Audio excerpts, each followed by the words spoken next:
오늘은 악인을 상대하는 방법이라는 제목으로 함께 말씀을 생각해 보겠습니다. 우리가 살다 보면 참 나쁜 사람들을 어쩔 수 없이 접하게 됩니다. 그게 꼭 직접적으로 우리의 삶의 자리에서 만나지 않더라도 우리가 흔히 텔레비전에서 보는 여러 가지 정치적인, 사회적인 어떤 그런 문제들을 통해서도 그것들이 우리의 삶에 영향을 미치면 만나게 되는 거죠. 그래서 우리가 그런 이 세상이 좋은 사람들만 가득 차 있다면 고민할 게 없겠죠. 걱정할 필요도 없고 그냥 우리도 똑같이 정직하게 바르게 그렇게 살면 될 겁니다. 하지만 세상이 어찌 그렇게만 돌아가겠습니까? 전혀 우리가 상상하지 못했던 그런 어떤 일들, 그런 어떤 나쁜 그런 사람들, 그런 일들을 우리가 어쩔 수 없이 겪게 되는 것 같아요. 나이를 먹고 어른이 된다는 건 어떤 면에서는 그런 일들을 경험하면서 이렇게 저렇게 많은 생각들을 하게 되는 것 같습니다. 꼭 어린 시절 그냥 아무것도 몰랐던 시절이 좋았다 그렇게 얘기할 수는 없을 것 같아요. 우리가 그런 때로는 안 좋은 일들을 통해서도 많은 것들을 배우게 됩니다. 또 우리의 삶에 대해서도 여러 고민들을 통해서 또 우리가 성장할 수 있는 그런 어떤 바탕을 마련할 수도 있습니다. 자, 오늘 성경의 말씀을 통해 우리가 그런 어떤 악인들, 나쁜 사람들을 우리가 딱 접하게 됐을 때, 대면하게 됐을 때, 그럼 어떻게 우리가 그 사람들을 대해야 할 것이냐, 우리가 어떻게 행동해야 될 것이냐, 그런 어떤 하나님이 우리에게 주시는 교훈을 두 가지만 생각을 해보려고 합니다. 첫 번째는 뭐냐? 오늘 본문 말씀 보니까 그들이 하는 일과 그들의 행위가 악한 대로 갚으시며 이런 이야기가 나옵니다. 무슨 얘기예요? 악인이라는 것은 그들의 행위를 통해, 그들이 하는 일을 통해 알 수 있다는 거예요. 무슨 말이냐? 나쁜 사람들은요, 우리를 속이기 위해, 우리를 넘어뜨리기 위해 아주 달콤한 말들을 쏟아냅니다. 오히려 평범한 사람들보다 더 예쁜 말, 달콤한 말, 나를 기쁘게 해주는 그런 말들을 쏟아내요. 당장에는 나에게 굉장히 어떤 좋을 것 같은, 나를 기분 좋게 해주는 그런 어떤 말을 우리에게 들려줍니다. 하지만 정말 중요한 것은 그들의 행위를 통해 그들이 어떤 사람인지를 알 수 있다는 것. 물론 그 행위조차도 처음에는 우리에게 그저 좋게만 느껴질 수도 있습니다. 하지만 조금만 시간이 지나면요, 그들의 어떤 행동을 하느냐에 따라 그들이 어떤 사람인지를 알 수 있어요. 참 많은 사람들이요, 이게 너무나 분명한 원칙인데도 불구하고 그런 행위는 금방 잊어버리고요, 그들이 당장 쏟아내는 말에 속아서 다시 또 잘못된 그런 어떤 선택들을 하게 됩니다. 그렇기 때문에 우리는 그들의 삶, 그들의 삶의 행위, 그들이 어떤 일들을 하고 있는지 그것을 잘 바라볼 수 있어야 됩니다. 그들의 행위는 거짓말을 하지 않아요. 어떤 사람이 좀 나빠 보이는데 그들이 하는 말들이 내 마음에 들지는 않는데 그의 행위가 하나님의 뜻을 따라 바르게 이어진다면 우리가 인정을 해야죠. 인정을 해야죠. 많은 사람들이요, 누군가가 올바른 행위를 하고 있는데도 내가 그 사람을 이미 싫어한다는 이유로 그 행위를 무시해 버립니다. 에이 쟤는 나빠. 쟤는 못됐어. 쟤 싫어. 그래서 그들이 하는 행위조차도 쳐다보려고 하지 않아요. 인정해 주려고 하지 않습니다. 그러면 안 된다는 거예요. 누군가가 아주 내 마음에 들어요. 나 쟤 좋아. 그런데 그 사람이 뭔가 문제가 있는 행동들을 하게 됩니다. 그럼 어떻게 해야 돼요? 이거 뭐지? 저건 문제가 있는데? 라고 인식을 해야 되는데 많은 경우에 그럴 리가 없어. 그런 어떤 잘못된 행위에 대해서 또 인정하려고 하질 않아요. 원칙은 분명합니다. 하나님은 우리를 판단하실 때 우리의 말이 아니라 우리의 행위를 판단하십니다. 말로야 무슨 말을 못하겠어. 하지만 우리의 행위가 우리의 삶 가운데서 구체적으로 어떻게 보여지고 이어지고 열매를 맺느냐에 따라 하나님은 그것을 판단하신다는 거예요. 그래서 우리는 어떤 사람이 악인인지를 판단하기 위해 그저 내가 좋을 대로 나 좋아, 저 사람 좋아, 난 저 사람 싫어, 그런 어떤 나의 주관이 아니라 객관적으로 보여지고 드러나는 그런 행위를 통해 우리는 판단할 수 있어야 한다는 겁니다.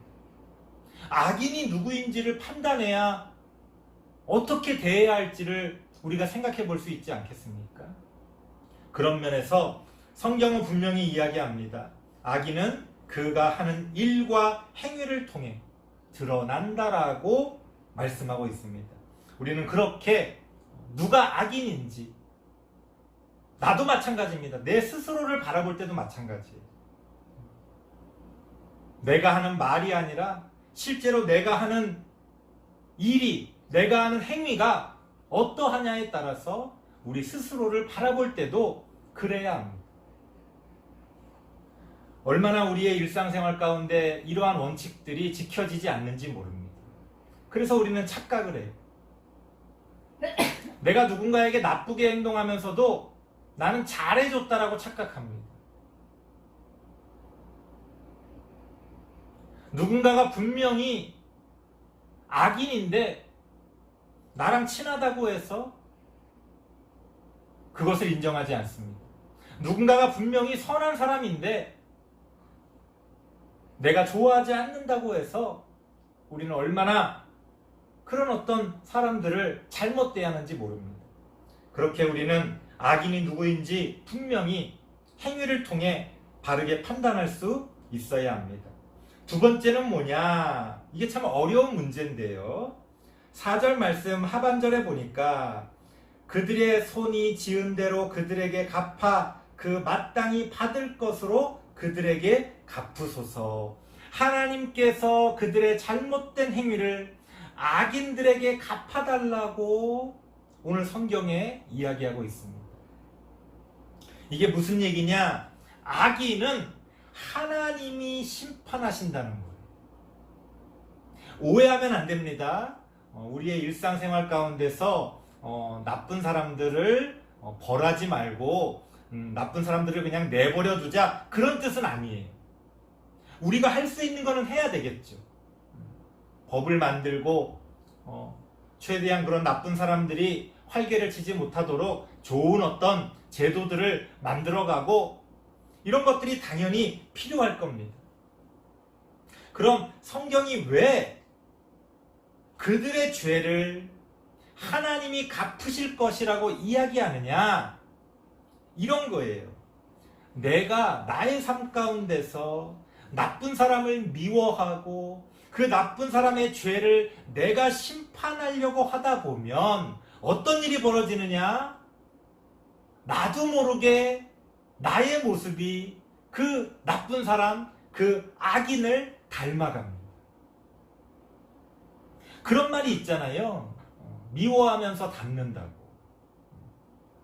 너무 미워하고 싫어하고 그 사람을 내가 직접 그 사람과 싸워서 이겨서 그 사람을 벌 주려고 하다 보면 나도 똑같은 사람이 되기가 쉽다는 거예요. 이게 참 어려운 문제입니다. 답답하죠. 안타깝죠. 뭔가 내가 직접 갚아주고 싶은 그런 마음이 들 때가 얼마나 많은지 모릅니다. 왜 나는 맨날 내가 참아야 되냐? 맨날 내가 당해야 되냐? 똑같이 갚아주고 싶다. 그런 생각 아마 대부분 많이 해보셨을 겁니다. 하지만 그렇게 하다 보면 뭐가 문제입니까? 당장 갚아주면 속 시원할 것 같지만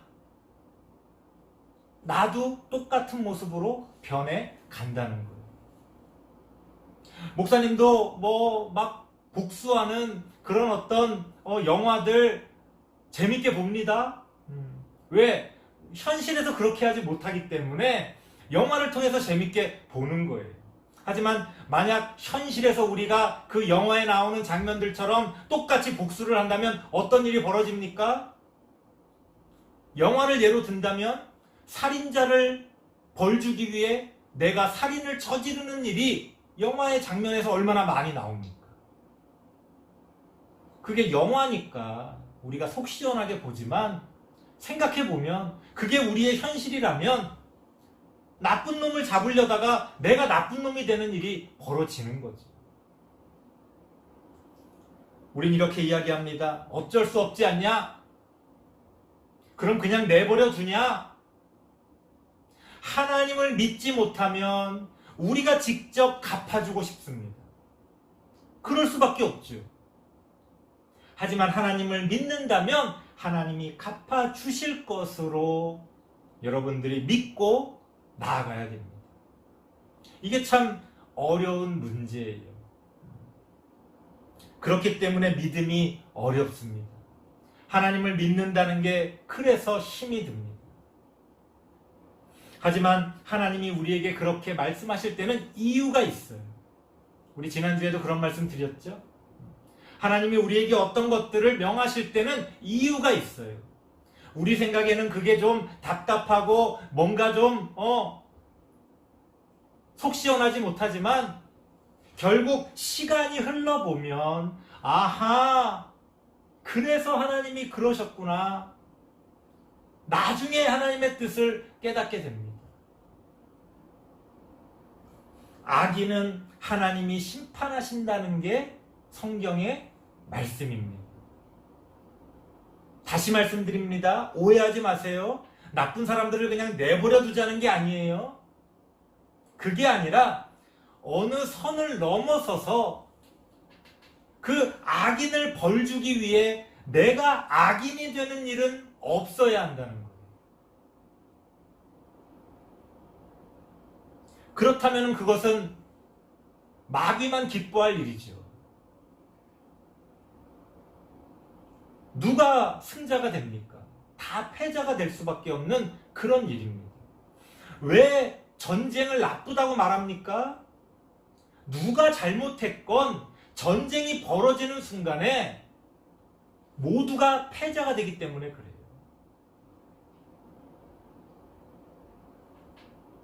가장 어리석은 사람들이 전쟁을 일으켜놓고 너가 잘못했다, 내가 잘했다 그런 걸 따지는 거예요. 이미 전쟁이 벌어지는 순간에 다 잘못한 거예요. 모두가 패자가 됩니다. 전쟁을 빨리 끝내야 되는 거예요. 하지만 우리의 자존심이 그렇게 하지를 못합니다.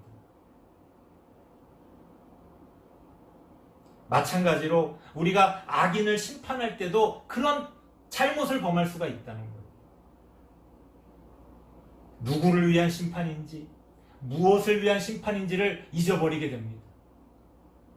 악마를 잡기 위해 나도 악마가 되어버리는 그런 악순환이 벌어질 수가 있다는 거예요. 그렇기 때문에 우리는 원칙적으로 악인은 하나님이 심판하신다는 것을 믿고 우리는 우리가 해야 할 일들을 바르게 감당하며 나아가야 됩니다. 답답해 보이겠지만 그게 승리하는 비결이에요. 성경은 그렇게 우리가 어떻게 악인을 태해야 하는지를 이야기합니다. 설교를 마치겠습니다. 우리의 삶 가운데 그렇게 악인이라고 부를 만한 흉악한 사람이 많지는 않을 거예요. 그럼에도 불구하고 우리가 지혜롭지 못하다면 그런 어떤 나쁜 마음을 먹는 사람들, 나쁜 어떤 행동을 하는 사람들 때문에 우리의 삶이 엉망이 됩니다. 우리는 지혜롭게 그런 것들을 잘 대처해 나아가야 됩니다. 누가 악인인지를 잘 분별하고 그러한 악인들을 하나님 앞에 맡기고 우리의 일들을 바르게 묵묵히 실천해 가야 됩니다. 그런 우리들 각자의 삶을 통해 악을 이기고 승리하는 우리 모든 다음 세대 친구들 되시길 바랍니다. 기도하겠습니다. 하나님 감사합니다. 악인을 대하는 우리들의 모습이 어떠해야 하는지 다시금 돌아보며 우리의 삶 가운데서 하나님의 뜻이 승리하는 그러한 삶을 살기를 원합니다. 엉망진창으로 흘러가는 그러한 삶 가운데서도 하나님이 주시는 지혜로 바르게 서서 우리가 걸어야 가야 할 길을 묵묵히 잘 걸어갈 수 있도록 하나님 도와주시옵소서. 예수님의 이름으로 기도드리옵나이다. 아멘.